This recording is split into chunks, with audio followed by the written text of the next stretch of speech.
Buenas, buenas. Esto es Historia y Geografía de segundo año. Es la clase número 3, así que como digo siempre, si sos de primero o de tercero, esta clase no te sirve. La clase número 3 de Historia y Geografía vamos a estar trabajando lo que son las autonomías provinciales, que es el periodo que va desde 1820 hasta 1829. La clase anterior trabajamos más específicamente en un video un poquito largo en los primeros intentos de organización y cómo se iba organizando el territorio de Argentina hasta la independencia definitiva en 1816. Bien, ahora vamos a trabajar el periodo de la conformación en la cual las provincias van a ser absolutamente autónomas. Recuerdan que en la clase pasada, al final, hablamos justamente de la anarquía provincial, ¿no? De cómo estas provincias, a través de pactos, se organizaban ellas mismas sin necesidad de formar un Estado nacional por el momento, ¿sí? Bien, entonces, el periodo de las autonomías provinciales puede dividirse en dos grandes partes. La primera época de las autonomías, que es la que vamos a estudiar hoy, que va de 1820 a 1829, y la segunda época, que sería la época de la hegemonía rosista, que va desde 1829 a 1852, que representa la clase siguiente que vamos a tener, ¿sí? El primer periodo, que va de 1820, que comienza en 1820, nosotros vamos a ir un poquito más atrás, a 1819, ¿sí? La época en la que se redacta la primera constitución, una constitución centralista, ¿sí? Recordemos esta diferencia entre el centralismo y la idea de que la nación se tiene que gobernar desde un solo lugar, y la idea de federalismo, que durante toda esta época es muy importante, de que las provincias tienen que tener autonomía propia, ¿sí? Obviamente esta constitución centralista es rechazada por las distintas provincias porque no desean ceder todo el poder a Buenos Aires, y por lo tanto se produce la batalla de Cepeda, que lo hablamos la clase pasada en 1820, en la cual Entre Ríos y Santa Fe, a través de sus caudillos, otro concepto importante, recuerdan estos líderes en las provincias, se enfrentan a Buenos Aires a través de la batalla y terminan ganando, por lo que cae el directorio, que fue la última forma de gobierno nacional hasta el momento, ¿sí?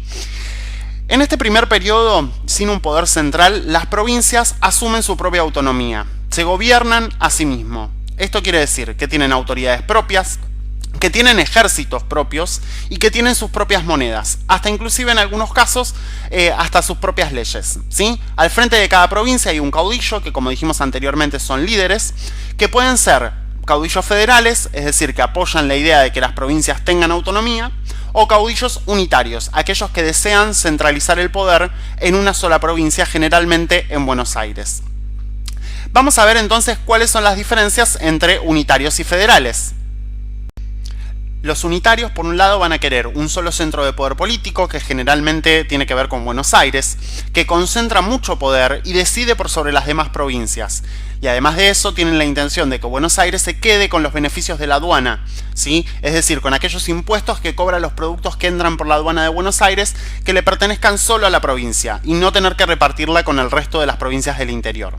Mientras que los federales proponen provincias autónomas, donde haya varios centros de poder, y el poder sea difuso y compartido entre las distintas provincias, para tomar las distintas decisiones. Y por supuesto que Buenos Aires tenga que compartir sus ingresos a través de la aduana con el resto de las provincias. Ahora bien, vamos a tener a los caudillos divididos. Los caudillos unitarios van a estar en Buenos Aires únicamente para este periodo, mientras que los caudillos federales van a estar distribuidos entre Entre Ríos, Corrientes, Santa Fe, Córdoba, San Luis, San Juan, Mendoza, La Rioja, Tucumán, Santiago, Catamarca, Salta y Jujuy.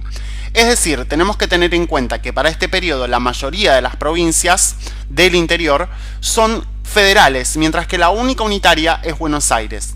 Y también tenemos que tener en cuenta, observando este mapa, que todo el territorio que se encuentra en gris es un territorio todavía bajo dominio de los pueblos originarios, ¿sí? Y que las provincias no tienen su conformación real todavía. Podemos ver en el trasfondo que hay líneas de puntitos. Esa es la conformación actual de las provincias argentinas, mientras que las líneas rojas demarcan la conformación que tenían las provincias para este momento, donde los límites no eran muy claros. Podemos ver el claro ejemplo en Buenos Aires, que no ocupa toda la provincia, sino tan solo un pedacito, ¿sí? Bien. Entonces, en 1824, Buenos Aires va a invitar a todas las provincias a un Congreso General Constituyente, cuyo objetivo es redactar una constitución, ¿sí? Y a través de este Congreso se van a firmar tres leyes distintas: la ley fundamental, la ley de presidencia y la ley de capitalización. La ley fundamental que se termina poniendo en práctica en 1825, dice que las provincias son autónomas hasta la firma de una constitución y que mientras tanto Buenos Aires va a representar a las distintas provincias en el exterior, ¿sí? En las relaciones internacionales. Por otro lado, para fines de 1825, la banda oriental, que como dijimos anteriormente es actualmente Uruguay, estaba ocupada por Brasil.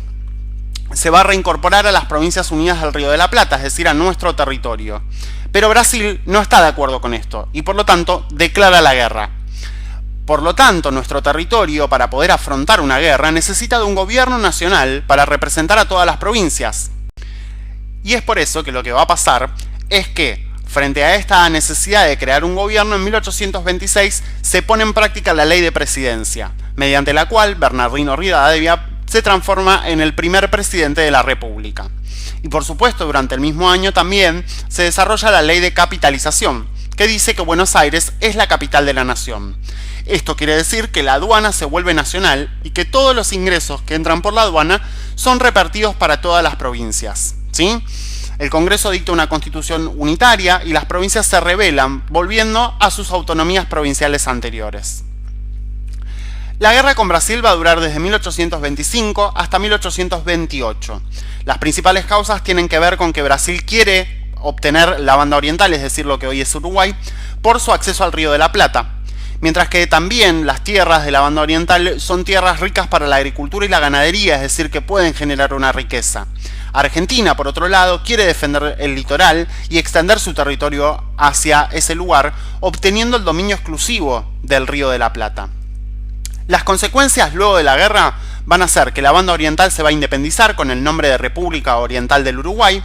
Brasil obtiene una pequeña parte de este territorio, que es la parte que podemos ver acá marcada con misiones orientales, ¿sí? Esto es la banda oriental, lo que conocemos como Uruguay. Y debido a esta guerra, que significó para el Estado una gran pérdida económica y que encima no pudo obtener la anexión de Uruguay, Rivadavia tuvo que renunciar a la presidencia y por lo tanto las provincias volvieron a su periodo de autonomía provincial, en el cual no hay un gobierno nacional. Ahora sí, resumiendo todo esto en algo muy simple, les dejo una serie de preguntas para que puedan hacer este mismo resumen, pero en la carpeta, ¿sí? Primero tienen que realizar una línea de tiempo con los hechos nombrados en el video. En todos los hechos yo pongo los años, así que es muy simple de realizar.